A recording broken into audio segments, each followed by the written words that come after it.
ဟာလားမြတ်စွာဘုရားလောကမှာဘုရားဖြစ်လာတာအဓိကသူ့အတွက်လားတတ္တဝါတွေအတွက်လားဘုရားရှင်ကသူကိုယ်တိုင်ကျွတ်ဖို့လွတ်ဖို့ကြိုးစားခြင်းနဲ့ဆိုရင်ဟိုလွန်ခဲ့တဲ့၄သိန်းရှင်နဲ့ကဘာတသိန်းလိုပြမာနာကာလကလေးကသူ့မိသားရှင်အသေးလေးဘွားနဲ့ဂါထာလေးတစ်ပုဒ်လောက်ဆုံးအောင်နာလိုက်ရင်ဂါထာလေးတစ်ဝက်လောက်နာလိုက်ရင်လည်းကို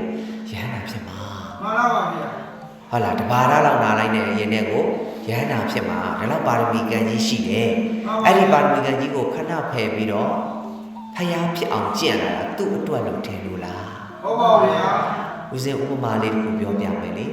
အိမ်ကြီးကမီးလောင်နေတယ်တဲ့အမျိုးသမီးတယောက်ကအိမ်ထဲကနေလွတ်လာတယ်ပြီးတော့မှအဲ့ဒီမျိုးသမီးကမေးတယ်တဲ့ငါသားလေးရောလို့မေးတော့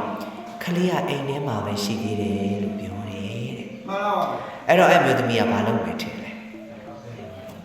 အိမ်ထဲပြန်ဝင်ပြီးခလေးကိုရအောင်ကဲတာမှန်ပါဗျာဒီအိမ်ကြီးမီးလောင်နေတာ तू မသိဘူးလားဒီမီးဟာအေးတယ်လို့မြန် तू ထင်တာလားမှန်ပါဗျာဒီမီးဟာအေးတယ်လို့လည်း तू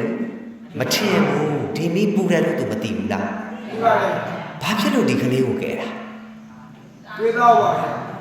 သားဆိုတဲ့ချစ်ချင်းမေတ္တာဒီကလေးပေါ်မှာထားတဲ့သူမရဲ့မေတ္တာဒီကလေးဒုက္ခရောက်မှာအပူလောင်မှာမလိုချင်တဲ့သူမရဲ့မေတ္တာကျေးဇူးတော်ရှင်မြတ်စွာဘုရားအလောင်းတော်ကြီးလည်းဒီတိုင်းပဲလောကကြီးပူတယ်တန်တရားကြီးပူတယ်ဒီလောကကြီးမှာဒုက္ခတွေနဲ့ပဲကျင်လည်နေရတယ်ဆိုတာသိလို့ကိုရှိသမျှစည်းစိမ်စွန့်ပြီးတော်တဲ့တော့ရသေးလေးဝတ်ပြီးနေတာမဟုတ်ဘူးလားဒီဘေကရာမြတ်စွာဘုရားရှင်ကြွလဲကြွလာဘုရားနဲ့တွေ့တော့သူစဉ်းစားတယ်လေငါလိုပုံပုံမြတ်တယောက်ကဒီလိုတယောက်တည်းတန်တရားကထွက်သွားလို့မသိဘူးလောကမှာဒုက္ခရောက်နေတဲ့တတ္တဝါတွေအများကြီးရှိတယ်တနည်းအားဖြင့်ပြောရင်ငါသားငါသမီးတွေဒုက္ခမီးတောက်ထဲမှာအလောင်းခံနေရတယ်ဒီဒုက္ခမီးတောက်ထဲကလွတ်အောင်ငါကဲအောင်လေဟောလက်ကလေးနဲ့လှမ်းဆွဲထုတ်လို့ရတာလားကိုယ်တိုင်ဝင်ကဲရတာလားဟိုကအမေကမီးတောက်ကိုဖြတ်ကလေးကိုပွေအပြင်ကိုထွက်လာသလိုဘုရားရှင်ကလည်းဇာတိဇရာဗျာတိမရဏဟာလားလောဘဒေါသမောဟတောကပိဒေဝဒုက္ခဒေါမနတဥပါယတအစရှိတဲ့မီးတောက်တွေထဲမှာဘလောက်တောင်ပြန်ဝင်ပြီးကြရတာဦးဇင်းတို့လေးတင်ချင်တဲ့